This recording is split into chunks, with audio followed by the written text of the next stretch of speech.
할렐루야. 자, 우리 분과 인사 한번 나누겠습니다. 자, 한 주간 동안 주님 안에서 잘 지냈습니까? 자, 건강한 모습으로 뵐 수 있어서 감사합니다.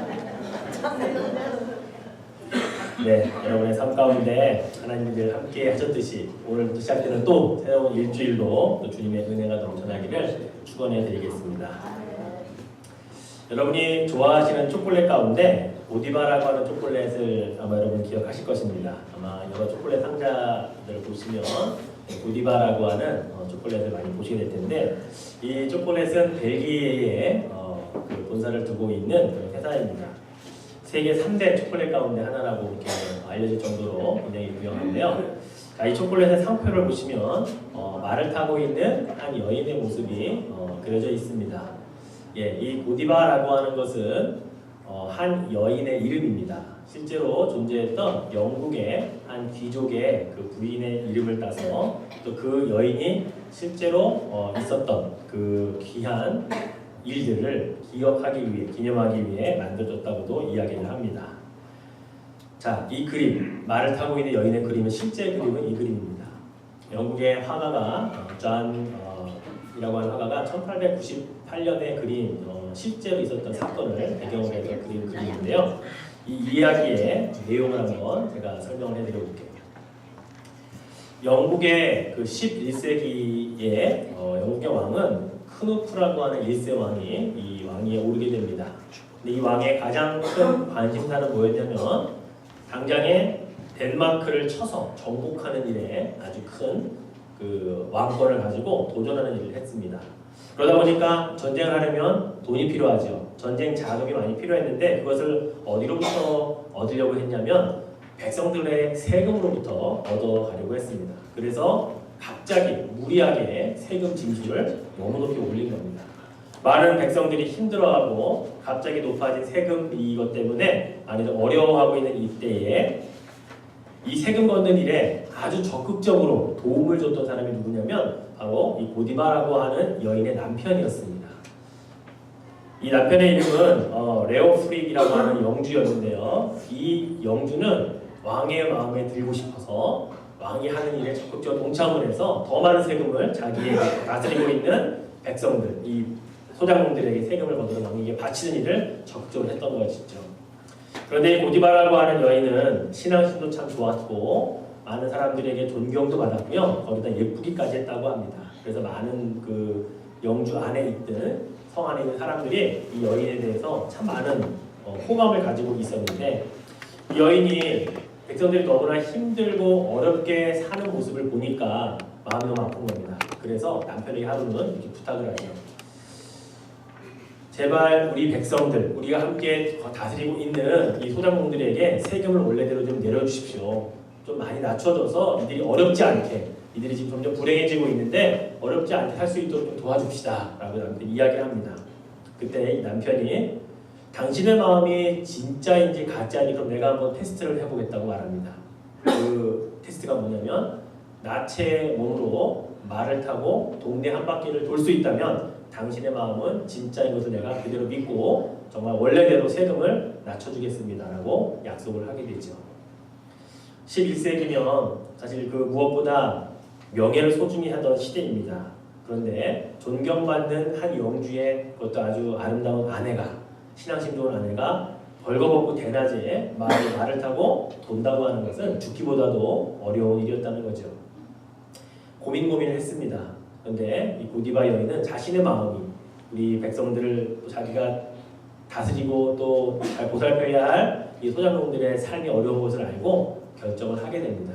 그리고 그가 벌거벗은 나치의 몸으로 머리를 늘어뜨려서 맨몸을 한 상태에서 말을 타고 마을을 돌게 되죠.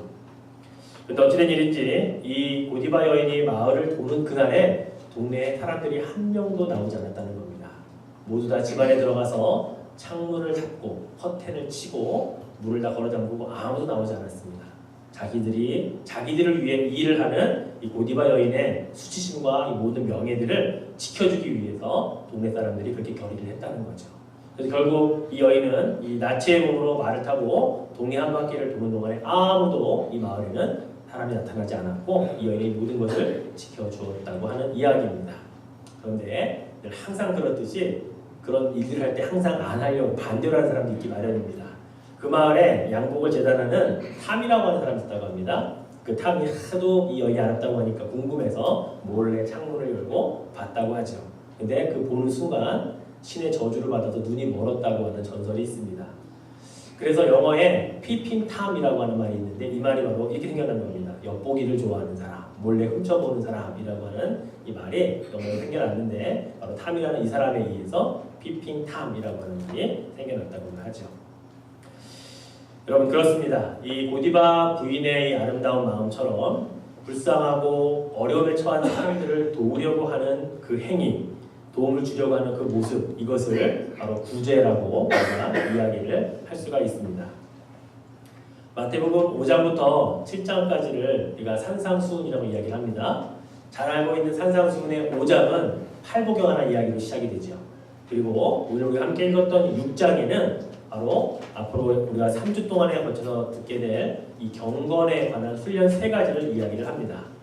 첫 번째는 구제요, 두 번째는 기도요, 세 번째는 금식에 관한 이야기를 산상수훈 가운데 예수님께서 말씀하십니다.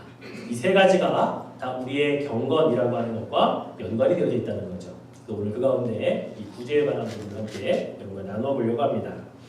자, 구제. 국어사전에 보니까 정의가 이렇게 되어 있습니다. 자연적인 재해나 사회적인 피해를 당해서 어려운 처지에 있는 사람을 도와주는 것, 이게 구제라고 이렇게 국어사전에 정의를 해놓았습니다.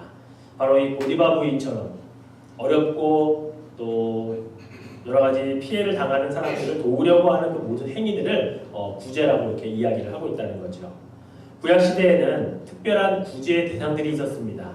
바로 그들을 하나님께서 보호해 주어야 할 사람으로 정의를 해 놓으셨는데 바로 그들이 누군가 하면 고아와 가부와 개, 나그네들이었다는 거죠. 신명기 14장 29절 말씀을 보니까 이렇게 말씀하고 있습니다. 너희 중에 분깃이나 기업이 없는 레위인과 내 성중에 거류하는 객과 및 고아와 과부들이 와서 먹고 배부르게 하라. 그리하면 내 하나님 여호와께서 내 손으로 하는 범사에 내게 복을 주시리라. 이렇게 말씀하셨습니다. 우리가 잘 알고 있는 룻기라고 하는 성경에도 두 과부의 이야기죠. 시어머니 나오미와 며느리 룻에 관한 이야기가 나오는데 바로 이 두 과부를 잘 섬겼던 그 보아스라고 하는 사람이 어떻게 하나님께 칭찬 듣고 복을 받았는지에 대한 이야기가 룻기라고 하는 성경에 잘 기록이 되어져 있습니다. 성경은 이처럼 어려운 상황에 처한 사람들 그리고 돌보아 주어야 할 성편에 있는 사람들을 외면하는 것을 참으로 안타깝게 여기고 하나님은 명령으로 말씀하십니다. 그들을 돌보아 주라 라고 말이죠. 마치 하나님의 백성들에게는 의무사항처럼 규정처럼 되어져 있습니다. 근데 참 감사한 것은 하나님께서 그냥 불쌍한 사람들은 당연히 도와주어야 한다. 불쌍한 사람들을 보면 내 것 가지고 있는 것 그냥 주어야 된다 라고만 하셨다고 해도 우리는 해야 되는데 항상 구제라고 하는 이 본문이 나오면 뒤에 따라 나오는 말씀이 뭐냐면 내가 그러면 복 주겠다. 내가 그러면 상을 받을 것이다. 이렇게 말씀을 하고 있다는 거죠. 얼마나 감사합니까? 당연히 해야 되는 일임에도 불구하고 그 일을 행했을 때에 항상 하나님의 상급과 상을 주시겠다라고 말씀을 하고 있다는 거죠. 자, 신명기 15장 10절 말씀을 한번 볼까요? 너는 반드시 그에게 줄 것이요 줄 때에는 아끼는 마음을 품지 말 것이니라. 이로 말미암아 내 하나님 여호와께서 내가 하는 모든 일과 내 손이 닿는 모든 일에 내게 복을 주시리라. 구제와 복이 계속 따라다니고 있습니다. 잠언 11장 24절 25절 같이 볼까요? 자, 같이 한번 읽어보겠습니다. 흩어 구제하여도 더욱 구하게 되는 일이 있나니 과도히 아껴도 가난하게 될 뿐이니라. 구제를 좋아하는 자는 풍족하여질 것이요 남을 윤택하게 하는 자는 자기도 윤택하여 지리라. 그렇죠. 도와주고 구제하는 것 거기에 항상 풍부해지고 윤택해지는 그 구제를 하는 사람에게도 복이 있다라는 말씀이 계속해서 말씀에는 나오고 있다는 것입니다. 자, 그렇다면 그냥 명령만 하시고 아무런 복을 안 주셔도 당연히 우리가 해야 되는 것으로 말씀을 되시는데 왜 구제하는 일에 이렇게 하나님께서 축복을 하시는 것일까? 이것을 잘 생각해 보면 바로 이 구제 안에는 하나님과 우리 사이에 은밀하게 이루어지는 행위라고 하는 것을 전제하고 있기 때문에 그렇다는 겁니다. 다시 말해서 우리가 하나님과 우리 사이에 은밀하게 이루어지는 행위를 다른 말로 바꾸라 그러면 이것을 경건이라고 말할 수가 있습니다. 즉 경건이라고 하는 것은 하나님과 우리 사이가 어떤 관계로 은밀하게 맺어져 있는가를 표현하는 것을 경건이라고 그러고, 경건하다라고 하는 말, 또 경건의 지표나 또는 경건의 어떤 그게 높다라고 하는 것은 그렇게 은밀하게 하나님과의 관계가 밀접하고 하나님이 기뻐하실 만한 일들을 은밀하게 많이 하는 사람들을 말할 것입니다. 예, 그런데 오늘 하나님께서 이 경건이라고 하는 말과 이 구제라고 하는 말이 사실은 같은 범주 안에 있다는 것을 우리가 말씀합니다. 즉 우리가 하나님 앞에 경건하게 살려고 하는 모습 가운데 첫 번째로 주님께서 말씀하신 것이 무엇이냐? 구제하라는 걸로 이야기하고 있다는 거죠. 자, 여러분 경건과 구제가 어떤 연관이 있는지 우리는 사실 잘 모릅니다. 경건하게 사는 것과 누군가를 불쌍하고 어려운 사람들을 도와주는 것이 어떻게 무슨 연관이 있겠느냐라고 말할 수 있을지 모릅니다. 그런데 예수님은 이것이 같은 범주 안에 있다는 것을 이야기하고 있다는 것이죠. 우리는 경건 그러면 가장 먼저 떠오르는 단어가 뭡니까? 거룩하게 사는 것, 거룩한 말하는 것, 거룩한 행동하는 것, 거룩 이게 경건과 연관되어 있잖아요. 그런데 예수님은 경건은 첫 번째가 구제와 연관이 있다는 우리에게 가르쳐주고 있다는 것이죠. 자, 본문 1절 말씀을 한번 우리 같이 다시 한번 읽어볼까요? 오늘 본문 1절입니다. 사람에게 보이려고 그들 앞에서 너희 의를 행하지 않도록 주의하라. 그리하지 아니하면 하늘에 계신 너희 아버지께 상을 받지 못하느니라. 예. 여기 보면 중요한 단어가 하나 나옵니다. 의라고 하는 말이 나오는데요. 의가 뭡니까? 원래 이 의라는 말을 어떨 때 사용하냐면 하나님께 나아갈 수 있게 만드는 유일한 통로가 바로 의입니다. 근데 우리는 의롭지 못해요. 우리는 죄를 짓고 늘 죄 가운데 있었기 때문에 범죄하여서 그리고 하나님 앞에 갈 수가 없는 존재들이었습니다. 그런데 예수 그리스도의 십자가로 말미암아 우리가 의롭다고 칭함을 받기 시작하면서 하나님 앞에 담대하게 나아갈 수 있는 존재가 되었습니다. 이것을 우리가 의라고 말한다는 거죠. 그런데 성경에는 그 의만 있는 게 아니고 오늘 본문에 기록하고 있듯이 너희 의라고 하는 게 있다는 겁니다. 이것은 주의해야 될 의라고 말하고 있죠. 자, 너희 의가 어떤 의일까요? 오늘 본문에 뭐라고 말씀하고 있냐면 사람에게 보이려고 그들 앞에서 무엇인가 의도적으로 행하는 것, 이것이 너희 의다라고 말하고 있는 겁니다. 하나님이 아니라 사람에게 보이려고 뭔가 선한 행동을 하는 것, 그런 구제 행위를 하는 것, 이것이 너희 의다. 이것은 주의해야 된다라고 예수님이 말씀하고 있다는 겁니다. 자, 오늘 본문 2절에 이렇게 말씀합니다. 그러므로 구제할 때 외식하는 자가 사람에게서 영광을 받으려고 회당과 거리에서 하는 것 같이 너희 앞에 나팔을 불지 말라. 진실로 너희에게 이르노니 그들은 자기 상을 이미 받았느니라. 예. 너희 의와 연관되어 있는 단어가 외식하는 자라고 나오고요. 또 너희 의와 연관되어지는 그런 결과가 사람에게 영광을 받으려고 하는 행위며 나팔을 부는 행위다라고 이야기하고 있다는 겁니다. 여러분 외식한다는 말의 어원을 잘 찾아보면 연기자가 나옵니다. 연극하는 사람이 나옵니다. 그렇지 않은데 그런 척하고 행동하는 것을 연기한다고 말하잖아요. 즉 우리가 이 사람이 정말 불쌍해서 그리고 이 사람이 정말 안타까워서 도와주려고 하는 마음보다는 내가 이렇게 하면 나를 보는 누군가가 칭찬할 거야. 나를 보는 누군가가 저 사람 참 구제 많이 하는 사람이야 이렇게 말을 할 거야 라고 하는 것을 도와주려고 하는 척하는 그런 마음을 갖고 행하는 행위, 이 모든 것이 외식이라고 말합니다. 바로 이것이 사람에게 영광을 받으려고 하는 행위라고 말하는 거죠. 저 사람 구제 많이 하는 사람이에요. 저 사람 불쌍한 사람 보면 그냥 못 지나치는 사람이에요 라고 그것을 목적으로 그런 소리를 듣기 위해 행하는 행위들은 다 자기 의이다라고 말씀하고 있다는 겁니다. 나팔을 분다라는 것은요, 당시에 구제를 할 때 불쌍한 사람들을 모으기 위해 사용했던 방법이었습니다. 나팔을 불면 사람들이 오늘 나에게 구제품을 주려고 누군가 부르는구나, 그리고 그 앞으로 달려나갔다고 합니다. 그런데 이것이 바뀌어서 목적이 바뀌어서 나는 구제하는 사람입니다 라고 하는 의미로 나팔을 분다는 겁니다. 사람들이 저 사람은 구제하는 사람이구나 하고 그 사람께 막 가서 칭찬하고 그 사람을 높여준다는 거죠. 예수님이 그거 하지 말라는 겁니다. 나팔을 불지 말라는 의미를 바로 거기에서 나오는 의미죠. 자, 이것이 바로 너희 의입니다. 하나님께서만 알기를 원하시는 것이 아니라 사람들이 알기를 원하고 누군가가 나를 알아주기를 원하고 그래서 그 사람들로부터 칭찬 듣고 영광을 받기 위해 행하는 모든 행동 그것은 구제가 아니라 너희 의라고 하는 이미 그들로부터 받는 칭찬이 바로 그것이 상이 되어버리는 그것을 끝나버리는 그것을 예수님께서 이야기하고 있다는 것이죠. 초대교회 때 이런 일이 있었습니다. 한창 초대교회가 부흥하고 있을 때 많은 사람들을 구제하는 일을 하다 보니까 너무나 구제 물품도 부족했고 많은 사람들이 공용으로 쓰는 물품들을 누군가는 제공하지 않으면 너무나 많이 힘들었었죠. 그러다가 실수로 소수의 그 그리스파, 헬라파 과부들에게 구제품을 나눠주는 것을 빼먹기도 하는 그런 일이 있었습니다. 그래서 막 다툼이 있었고요. 그러다 보니까 제자들이 우리가 더 이상 이 일을 하는 것은 무리다. 우리는 앞으로 말씀 전하고 기도하는 일에만 전무하고 새로운 이 일을 할 수 있는 집사들을 뽑자. 그래서 7명의 집사를 세우는 일이 그때 일어난 것이거든요. 자, 그런데 이런 어려움이 있을 때에 바나바라고 하는 사람이 자기의 소유를 팔아서 사도들 발 앞에 내놓았습니다. 이것들을 좀 나누어서 더 불쌍한 사람들 좀 나눠 주십시오. 사도들이 정말로 그 귀한 이걸 가지고서 많은 사람을 도왔습니다. 그런데 이 소문이 아나니아와 삽비라라고 하는 그 두 부부에게 들렸던 것 같습니다. 그래서 그들도 우리 것을 팔아서 바치고 우리도 칭찬 듣자 이런 마음을 갖고 싶었던 것 같아요. 그래서 물건을 자기의 소유를 팔아서 일부는 감추어두고 일부만 드리면서 이게 우리가 판 전부입니다라고 그렇게 말을 하다가 그들은 그 자리에서 즉사하는 일이 초대교회 때 일어났습니다. 그들이 거짓말해서 죽었냐? 그렇지 않습니다.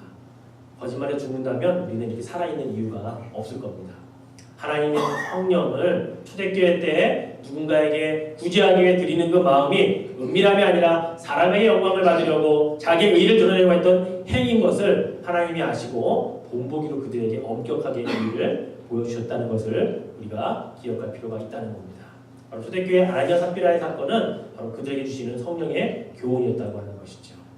즉 누군가를 구제할 때 은밀하게 하지 아니하고 나의 의를 드러내기 위해 행하는 모든 것들은 하나님께서 벌을 주시고 어쩌면 하나님이 심판하시는 것일 수 있다라고 하는 것을 그들에게 교훈해 주셨다고 하는 사실입니다.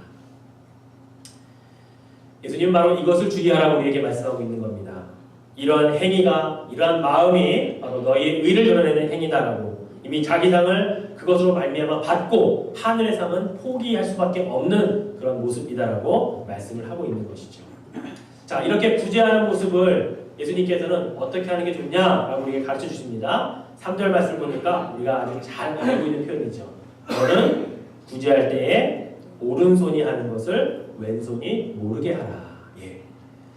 사실 우리의 뇌의 구조는요, 오른손이 뭘 하는데 왼손이 모를 수가 없습니다. 하나님이 그렇게 만들어 오셨어요. 우리의 모든 몸의 지체는 어떤 하나가 뭘 하면 다 알게 되어 있고 어느 조그만 하나의 가시만 바뀌어도 온 몸이 거기 때문에 집중할 수밖에 없게 그렇게 만들어 오셨어요, 하나님께서. 그런데 어떻게 오른손이 하는 일을 왼손이 모를 수가 있을까요? 예수님은 어떻게 이렇게 행하라고 우리에게 말씀하고 있을까요? 그만큼 은밀하게 하라는 것을 강조하고 있는 겁니다. 어떤 신학자는요, 이것을 어떻게 표현하고 있냐면 이렇게 바꿔서 풀이합니다.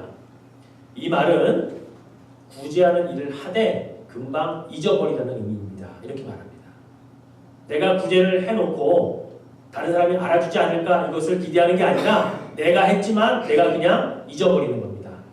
내가 구제를 했지만 그 구제한 것을 그냥 순식간으로 내가 한 것이라고 생각하지 않고 까맣게 잊어버리고 사는 모습. 이게 오른손이 하는 일을 왼손이 모르게 하라는 의미라고 해석을 하더라고요. 여러분, 우리는 구제를 하잖아요. 좋은 일이잖아요. 선한 일이잖아요. 그러면 우리 기억이 굉장히 오랫동안 가지고 있으려고 하는 그런 모습을 가지고 있습니다. 내가 간만에 착한 일 하면 그거 오래 기억이 남잖아요. 그거 누가 칭찬 안 해주나 기대도 하잖아요. 그러나 때로는 사람은 알아주지 않아도 하나님은 그것을 알아주시기 위해 내가 그것을 간직하고 있잖아요. 근데 오래 기억하다 보면 어떤 일이 생기는 줄 아십니까? 혹 여러분에게 안 좋은 일, 불행한 일이 닥치면 하나님 제가 그때 그 착한 일 했는데 선한 일 좀 했는데 그것 때문에 좀 이런 일들 없게 해주시죠. 왜 저에게 이런 일을 합니까? 라고 그때 그 기억을 가지고 하나님께 아뢰다는 겁니다. 기억을 하고 있으면요. 근데 까맣게 잊어버리고 있으면 그것이 기억이 안 나면 그것은 하나님만이 위로에 기억하시는 구제가 된다는 사실이죠. 그 증거를 제가 한번 찾아드릴게요. 사도행전 10장 4절 말씀에 보면 고넬료에 대한 이야기가 나오는데요. 자, 고넬료에게 하루는 천사가 나타나서 이렇게 이야기합니다. 자, 10장 4절 말씀을 같이 한번 읽어보겠습니다. 고넬료가 주목하여 보고 두려워 이르되 주여 무슨 일이니까? 천사가 이르되 내 기도와 구제가 하나님 앞에 상달되어 기억하신 바 되었으니. 예. 하나님이 기억하시는 것이 있대요. 은밀한 중에 골방에 들어가서 하는 기도, 이건 다음 시간에 하는 거고요. 두 번째가 하나님만이 기억하실 수 있도록 은밀하게 행했던 구제를 하나님이 기억하신다는 겁니다. 고넬료가 어떤 축복받았습니까? 이방인들 중에 가장 먼저 성령 세례를 받았습니다. 나중에 베드로가 오잖아요. 하나님 부르셔서. 그래서 베드로가 와서 그 가정에게 성령이 무엇인지 알게 하고 성령 세례를 풀어서 그 가정이 다 성령으로 충만한 일이 일어나지 않습니까? 왜 이런 일이 일어납니까? 왜 이 이방인이 고넬료에게 이런 사건을 하나님께서 허락하십니까? 내 기도와 내 구제를 하나님 내가 기억하고 있다가 바로 이러한 축복을 주시려고 내가 지금 베드로를 너에게 보낼 것이다 라고 하는 말을 천사를 통해서 가르쳐주고 있다는 사실이죠. 여러분의 어떤 모습이 하나님께 기억되기를 원하십니까? 여러분의 어떤 행위가 하나님께 오랫동안 기억에 남으시기를 여러분 기대하십니까? 오늘 성경은 우리에게 구제하는 것이라고 첫 번째 말씀하고 있습니다. 그래서 구제가 경건과 의미가 있는 연합이 있다는 겁니다. 사랑하는 성도 여러분, 오늘 본문 마지막 절에 보면 이렇게 말씀하고 있습니다. 내 구제함을 은밀하게 하라고 말이죠. 은밀한 중에 보시는 너의 아버지께서 그것을 분명히 갚아주실 것이다 라고 말씀하고 있습니다. 잘 보십시오. 구제가 은밀함이 있습니다. 또 은밀한 것은 하나님과의 은밀함은 경건과 연관되어집니다.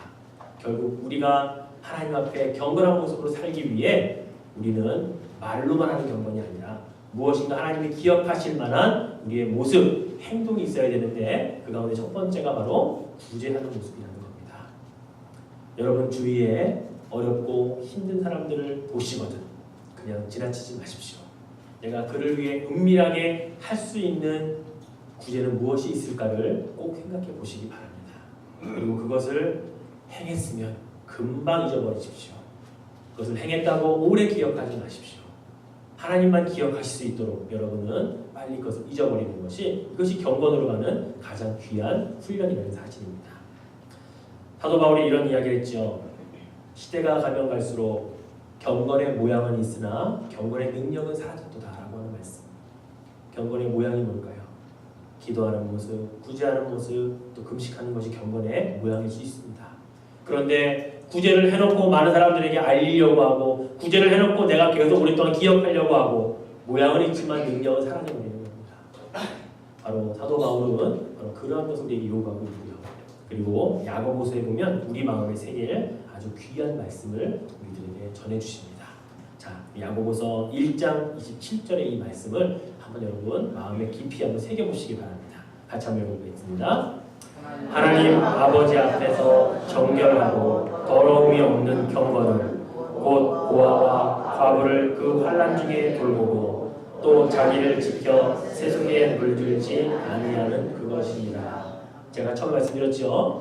왜 경건과 구제가 어떻게 연관이 되지? 그런데 야고보서에는 경건과 구제를 연결시켜 놓고 있습니다. 하나님 아버지 앞에서 정결하고 더러움이 없는 경건은 어떻게 이루어지느냐? 과부와 고아를 환난 중에 돌보는 것이 하나님 앞에 기억되는 경건이다라고 말이죠. 구제가 경건을 가는 겁니다.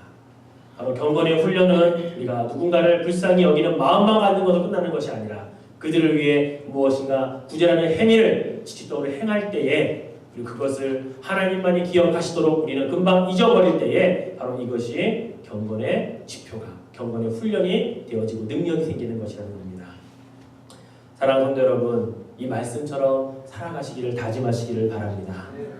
더럽고 추악한 것을 버리고 하나님 앞에 정결하고 깨끗한 경건의 능력을 소유하기 위해서 우리는 오늘도 은밀한 중에 보시는 그 주님께서 기뻐하시고 기억하실 만한 그 구제하는 일을, 누군가를 도와주는 일을, 누군가를 불쌍히 여겨 그에게 한 발짝 나아가서 손을 붙잡아 주는 일을 우리는 해야 된다는 것입니다. 그 일을 하다가 욕먹을 수도 있습니다. 그 일을 하다가 오히려 누명을 쓸 수도 있습니다. 그러나 그것은 하나님이 기억하신다는 것을 기억하십시오. 하나님이 그것을 누명이라는 것도 아시고 그렇게 하다가 욕먹은 게 너의 잘못이 아니라는 것도 다 기억하시기 때문에 우리는 오히려 그런 순간이 있을 때 사람들은 몰라주고 사람들은 그것을 오히려 욕할 수 있지만 하나님이 기억하실 일이구나 라고 오히려 여러분 감사하시기 바랍니다. 바로 이것이 여러분이 경건하게 이 시대를 살아갈 수 있는 첫 번째 훈련의 또한 방편인 것을 기억하시고 오늘도 여러분 주위를 돌아보시고 혹 나보다 더 아픔과 고통과 구제를 받아야 할 사람이 있는가를 찾아보신 후에 그들을 향해 한 걸음 주의 이름으로 나아가셔서 은밀한 중에 선한 일을 행하시는 여러분의 삶이 되시기를 주님의 이름으로 축원해 드리겠습니다. 함께 기도하죠. 여러분 이렇게 기도합시다. 하나님 경건한 삶을 살기를 소원합니다. 근데 경건은 말로 이루어지는 것이 아니고 정말로 무엇인가 하나님이 기뻐하실 만한 하나님이 기억하실 만한 일들을 행해야 한다고 말씀합니다. 그 가운데 구제하는 일에 제가 좀 더 신경 쓰겠습니다. 내 주위를 좀 더 돌아보겠습니다. 내 주위에 아프고 힘들고 환난 가운데 있는 자들을 외면하지 아니하고 그들을 향해 예수 그리스도 이름으로 한 걸음 나아가고 손을 내밀어 그의 손을 붙잡아 주겠습니다. 이러한 경건의 훈련이 있게 하옵소서. 함께 동성으로 기도합니다. 사랑의 하나님 아버지 감사합니다. 오늘 우리에게 산상수훈을 통해 교훈하시는 주님 앞에 은밀한 중에 관계하고 행하는 모든 것이 경건일진데 하나님 그 경건의 첫 번째로 우리에게 구제에 대해서 말씀하십니다. 사람에게 보이려고 하지 말고 은밀한 중에 하나님만이 기억하시는 그 구제를 우리에게 행하라고 말이죠. 하나님 우리는 너무나 많은 일들을 하면서도 사람들이 알아주기를 바랬고 사람들이 알았으면 좋겠고 하나님이 오랫동안 기억하셔서 우리에게 그것들을 어려운 일이 있을 때 그것으로 말미암아 하나님이 더 많이 축복했으면 좋겠다고 우리 그렇게 살아오지 않았습니까? 하나님 오른손이 하는 일을 왼손이 모르게 하라고 하신 말씀이 어떤 의미인지 우리가 깊이 묵상하기를 원하고 그래야 하나님 정말로 우리가 하나님 주 앞에 은밀하게 기억되는 그 일들을 행하고 우리는 금방 잊어버리고 우리 기억하지 아니하는 그러한 복이 있게 하여 주시옵소서. 우리 주위에 얼마나 힘들고 어려운 자들이 많습니까? 어려운 상황 가운데 있지만 우리가 우리의 형편을 돌보느라 돌아보지 못했다면 이제는 우리의 눈을 들어 그들을 향해 조용히 나아가 조용히 주의 이름으로 그를 사랑하고 섬기고 도와주는 그런 삶이 우리들 가운데 있게 하여 주옵소서. 이것이 경건이며 이것이 하나님이 기뻐하시는 일인 것을 기억하게 하여 주시옵소서. 주님 도와주실 줄로 믿습니다. 사랑의 하나님, 오늘 주님께서 우리에게 교훈하여 주시고 말씀하여 주신 구제에 대해서 다시 한번 생각해 봅니다. 우리는 정말로 불쌍하고 어려운 자들을 여럿이 함께 도울 때만 우리가 잠깐 생각하고 우리의 작은 것을 내어서 그들을 도왔지만 개인적으로 우리 주위에 불쌍하고 어려운 자들을 돌아본 적은 많이 없습니다. 그들을 힘들고 어렵다고 도와주려고 발벗고 나서기에 우리 너무나도 인색했습니다. 그러나 그것이 하나님과 우리 사이의 경건의 훈련인 것을 우리가 다시 한번 깨닫습니다. 주님 이제는 우리가 주님과 더욱더 은밀하게 그 일들을 행할 수 있도록 도와주시옵소서. 정말 과부와 고아와 같은 그런 어려운 가운데 있는 자들을 우리도 돌보게 하시려고 주님 우리에게 말씀하시오니 우리가 그들을 향해 한 걸음 나아가되 조용히 나아가게 하시고 그들을 위해 구제를 행하되 오른손이 하는 일을 왼손이 모르도록 잊어버리도록 주님 우리를 그렇게 사용하여 주옵소서. 주님 그러할 때 고넬료처럼 우리의 모든 것들을 기억하신 하나님이 하나님의 때에 아름답게 축복하실 것을 또한 믿음으로 믿고 우리가 그렇게 훈련하며 나아가도록 도와주시옵소서. 주님께 감사드리오며 예수님의 이름으로 기도드립니다. 아멘.